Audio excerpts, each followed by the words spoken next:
l'œil de la rédaction. Maintenant, autour de l'actualité marquante de la semaine, l'édito politique de ce vendredi 3 juin. Transition, la réalité du pouvoir par-dessus tout.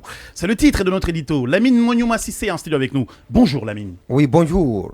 La brise d'enthousiasme et d'euphorie qui a accueilli le changement de régime le 5 septembre 2022 est en train de s'évaporer peu à peu. Elle laisse place à l'inquiétude et au questionnement d'une gestion qui doit davantage rassurer.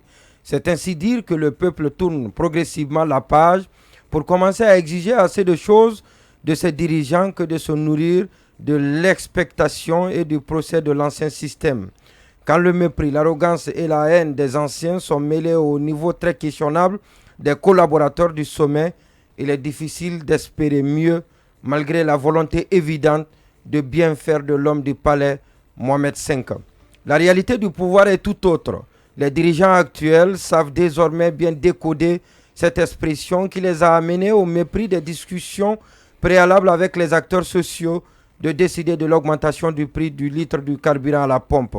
Certainement pour éviter de traîner les pas et ainsi retarder l'échéance, ce qui allait être davantage dommageable aux caisses saugrenues de l'État, pourtant annoncées trop pleines dans un discours empreint de populisme et teinté d'une trop grande excitation.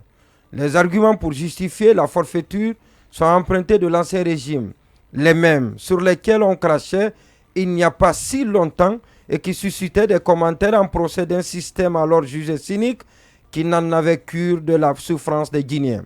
La contestation de la décision sera réprimée dans le sang.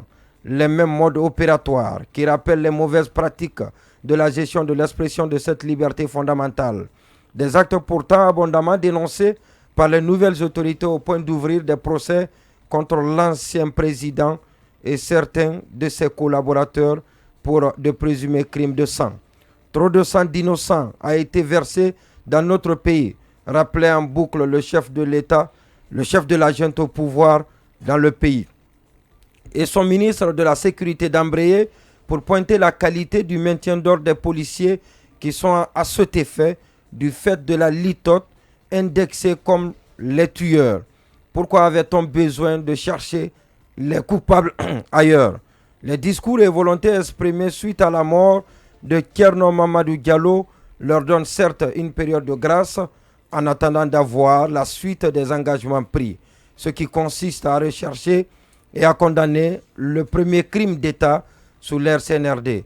L'alerte d'une situation interne en perspective explosive est déjà donnée. Et Macky Sall, le président en exercice de l'Union africaine, qui est par ailleurs l'un des chefs d'État les plus influents de la sous-région, a donné le signal des relations difficiles futures entre l'institution sous-régionale et la junte guinéenne. Un gouvernement peut se retenir d'agir, mais ne peut pas s'abstenir de réagir.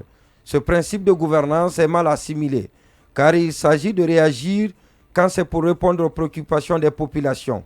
Mais sous les tropiques, dans le pays du nom au général de Gaulle, on semble en abuser pour réaffirmer son nationalisme. En effet, refuser d'avoir une injonction de l'extérieur pour un peuple fier, cependant martyrisé. C'est une habitude dont usent tous les dirigeants du pays, de manière parfois à ne rien arranger. La réunion des chefs d'État de la sous-région nous en dira plus quant à l'opportunité et à la pertinence de ces réactions. Il reste alors évident que la réalité du pouvoir révèle sans doute l'impérité des dirigeants pour la plupart. À cet effet, une remise en cause est nécessaire avant qu'il ne soit trop tard.